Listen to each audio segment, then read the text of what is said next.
Hey, what's up everyone? It's Alex Ward here, and I just wanted to take this opportunity to talk you through my brand new custom Eternal Guitars S-Type Beast.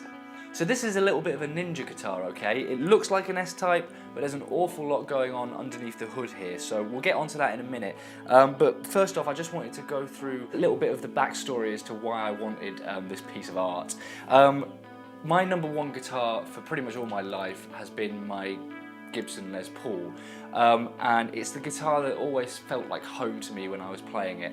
And we all know what the Les Pauls are like, but the problem with it is that in most of the bands that I've been playing in, it just doesn't quite give me the tonal variation I need. So it ends up getting overlooked a little bit when I play live, which is a real crying shame. And I play a Music Man JP12 quite a lot, and that is an absolutely gorgeous guitar, and it is very versatile and it does the job. But I always felt like when I went back to my Les Paul, it just felt like home for me. So really what I was after was a mix match of the two. Something that felt like my Les Paul, something that sounded like my Les Paul. I mean, the bridge pickup in my Les Paul was just absolutely superb. But something that had the tonal variation, if you like, of the JP12. So my good friend Bobby Harrison turned me on to Eternal Guitars. I mean, he had 5 of them, so you know they've got to be good, right? And finally, I just sort of plucked up the courage and I got in contact with Dave, and he's an awesome bloke, an absolute genius. And he was great because I told him what I wanted, which is exactly what I've just told you there. And he said, yeah, no problem. I mean, there's going to be a couple of head-scratching moments, but we'll get through them and it'll be fine. And he certainly did. So what he suggested, originally I was going to go for the sort of Les Paul kind of shape, but what I really needed was a tremolo arm, and I didn't really want to lose any of the tone, so we kind of binned the Les Paul shape idea, and we settled on the S-Type. But really it is a Les Paul in disguise, because it is made out of mahogany. The neck is custom carved to match my Les Paul's profile and nut width. So really I'm sitting here with this guitar, and apart from the body, this feels exactly like my Les Paul, and it is just stunning. So we said go, and here we are.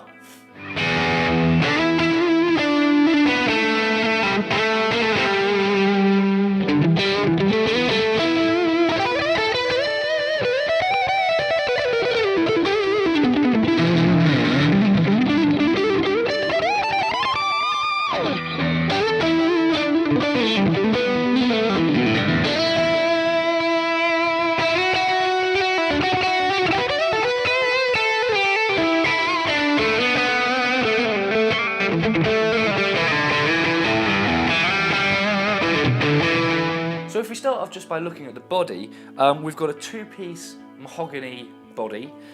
We have HSS routing, obviously, as you can see. There are 2 jack sockets, switchcraft jack sockets, which are designed to work with the LR Bag's X-Bridge piezo pickups. We also have a black pickguard, which has a custom cut control layout. So this is one of the things that you might not notice just by looking at it, briefly, or by it catching your eye. Now, with the problem I had with S-Type guitars in the past, and why I've never really gone for them, is because the volume pot gets in the way of my hand. I've been so used to playing my Les Paul with all the controls far, far away from me that I have I have a hand position that I've developed over my years of playing, and it's always just been a bit of a pain when the volume pot is right next to the bridge pickup. So what Dave kindly did was just say, do you know what, let's custom cut it and move them away from you. So that's what we've done. So the volume pot is now here. We actually have 2 volume pots rather than a tone pot, because I never use tone. It's just the way I play. I've never really touched it. So I thought, let's get rid of that. We have the volume pot for the magnetic pickups, and we also have the volume pot for the piezo pickup. And in the middle of the 2 of those, we have the 3-way selector switch for the piezo. So when the switch is down, fully down, that is selecting the piezo pickup. When the switch is in the middle, it is a blend of the piezo and the magnetic, and when the switch is fully up, that is the magnetic pickup only, and that is a really useful feature which we took from the JP12 I have, and I use that all the time because it saves me having to take an acoustic guitar out and fiddle about with sort of playing a chord and then rolling the volume off and all that rubbish. This kind of setup really works well for me. So that is excellent, and what he's done is he's actually modified the LR Bag's piezo bridge because it's designed to work with just one jack socket and a stereo cable. But when I play live, I have my wireless cable plugged in. We're talking about the JP12 now. I have my wireless cable plugged in to the magnetic input, and then I have a lead dangling on my mic stand, which is there so that when I need the piezo pickup, I can just plonk that in. And we're good to go, and it means that I don't have to have a stereo cable or any of that business. So I told Dave this, and he said no problem. So what if the LR Bags isn't designed for that? I will make it designed for that. And he did, and he's worked his magic, and so now I have the two Switchcraft jack sockets. The one that is closest to me is the magnetic, and the one that is on the bottom is the piezo. So that works like a dream. So yeah, awesome.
We also have a 5-way selector switch, typical of an S-type guitar. So obviously that works as you'd think it would. We have a push-push volume pot for the magnetic pickups, which take the bridge pickup and split it so that it's a single coil pickup, should I so wish that sound. And what I actually tend to use really live is the neck pickup, the position in between the neck and the middle, the position in between the humbucker, not the single coil bridge, the humbucker bridge, and the middle single coil, and the humbucker bridge. But it's just nice to have the option to use a bridge single coil should I so wish.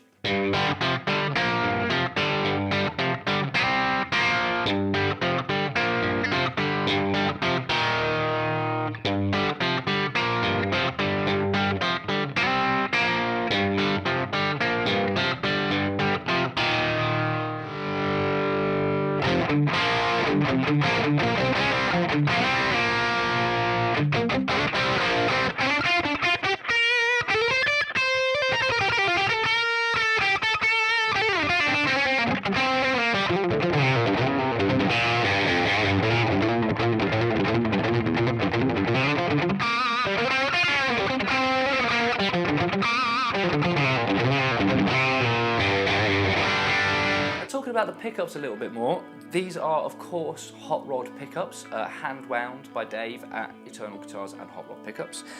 We have two timeless single coils in the neck and the middle position.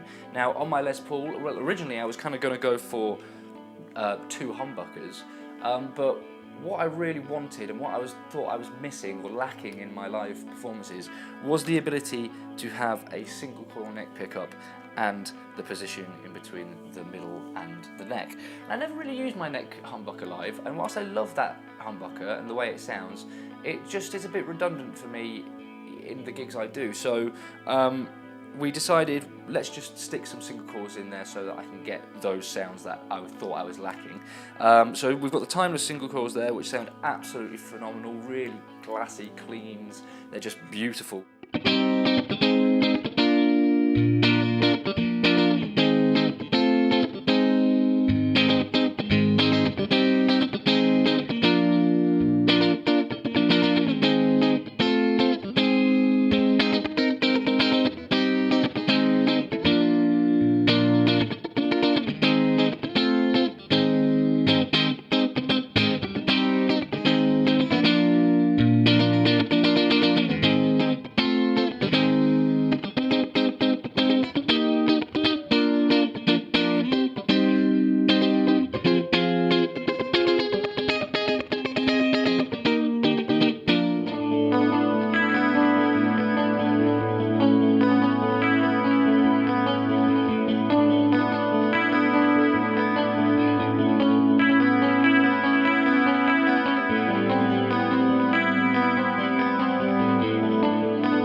And then we have the piece de resistance, pièce, I don't know, whatever.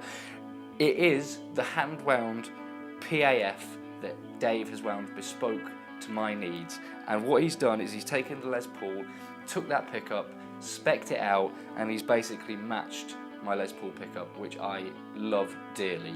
And this, my friends, is something to be reckoned with. It is a beaut. I cannot speak highly enough as to how much I love the sound of this hot rod PAF humbucker in the bridge position. It's just awesome.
The body also features a tummy cut, it has a heel carve, and it has this really nice handy sort of angled forearm chamfer, if you like, which is really nice, and it's just a really comfortable guitar to play, to sit down with, to stand up with. It's just absolutely stunning.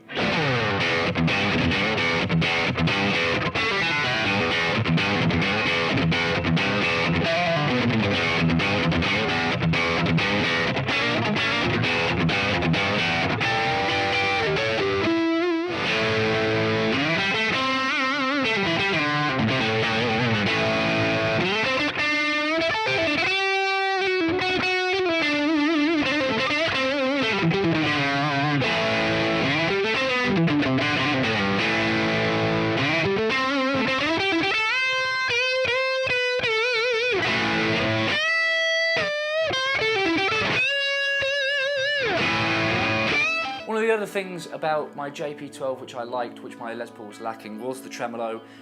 However, it was a floating tremolo, and whilst that was excellent and it did the job, I never go up with the arm and I never do anything really silly with it. I just like to have the option of being able to do something with the tremolo arm and the guitar holding its tuning. So what we've done here is we've got Goto locking tuners, and we've got this 2-screw bridge with a tremolo arm. And the reason we've gone for that is because I really hated the fact that I couldn't do a unison bend or a double stop bend without the strings going out of tune because of the floating bridge. So we've settled on this and it works like a dream. I can do anything I want with this tremolo arm going down without the guitar going out of tune. So it's just perfect. It works excellently for me. So taking a look at the neck, like I say, Dave has taken my Gibson and just matched the neck perfectly. I cannot stress that enough. It is artistic what he has done here. It's mahogany, it matches the nut width of my Gibson, it matches the profile of my Gibson. It's a 12-inch radius, we've got 22 frets, we've got lumen lay fret markers on the side of the guitar, which I didn't have before, never had them on any guitar. Played a few gigs with this now, and I can honestly say I want them on everything, because when you're blind as a bat on stage, they really help. We've got a hand-cut bone nut, and like I say, we've got Goto locking tuners. And like you can see in the pictures that I'm overlaying on this video, the neck is beautiful. The mahogany on this guitar is absolutely stunning. And for a guitar that's made out of mahogany, it's so light. It's probably the lightest electric guitar I've ever played, which helps my back a lot when we're playing live, and it just makes it more fun, you know. I can sort of run around and do my Paul Stanley moves and, you know, pretend I'm Jakey Lee and Adrian Smith with the aged Olympic white finish and the black pickguard. And talking about the aging, actually, I mean, it's something that Dave specialises in. Basically, he asks you, when you're getting your aging done, he says, what kind of aging do you want? Do you want like super battered, it's been thrown down a flight of stairs aging, or do you want light aging, or do you want no aging at all? And so he sent me some pictures of what he had in mind, and I settled on the light aging because I figured I'd quite like to do some battering of it myself. And if I have a pristine guitar, what I tend to do is mollycoddle it until it gets its first ding, and then it's, you know, sayonara, you know, ding city after that. So what I did was got the light aging, so it's kind of gets rid of that mollycoddling stage for me, and now I can really play this guitar and not have to worry about it. And it just looks beautiful. I mean, he really specialises in this. You take a look at it and it looks natural. It's kind of where the aging would happen anyway, so where my forearm sort of sits, and on the back of the guitar where maybe your buckle rash would happen and things like that. Talking about the back of the guitar, we also have a compartment for the 9-volt battery for the LR Baggs piezo, and we also have a rear access for the jack sockets, because there's a lot of wiring going on in here. It really is quite spectacular how Dave's managed to do this. So if I ever needed to get into the jack sockets to do some maintenance, or any wires came loose or anything like that, it's not really ideal to go in via the jack socket because there is so much going on. So what he's done is he's put a little access area at the back, which means you can take a look at the wires, fix any problems that need fixing easily, and it just makes it, you know, a really, really practical instrument as well as a beautiful piece of sex.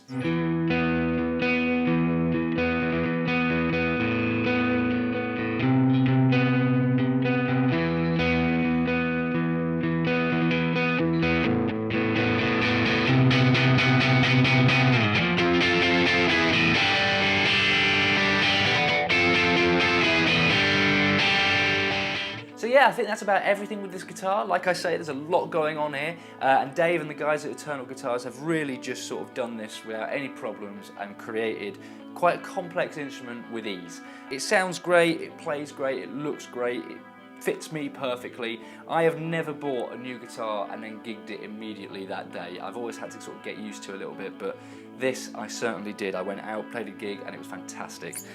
So yeah, that's my custom Eternal S-type guitar, sort of a Gibson in disguise. 2 timeless hot rod single coils in the neck and the middle, custom PAF humbucker in the bridge, and yeah, I hope you enjoyed. Take it easy.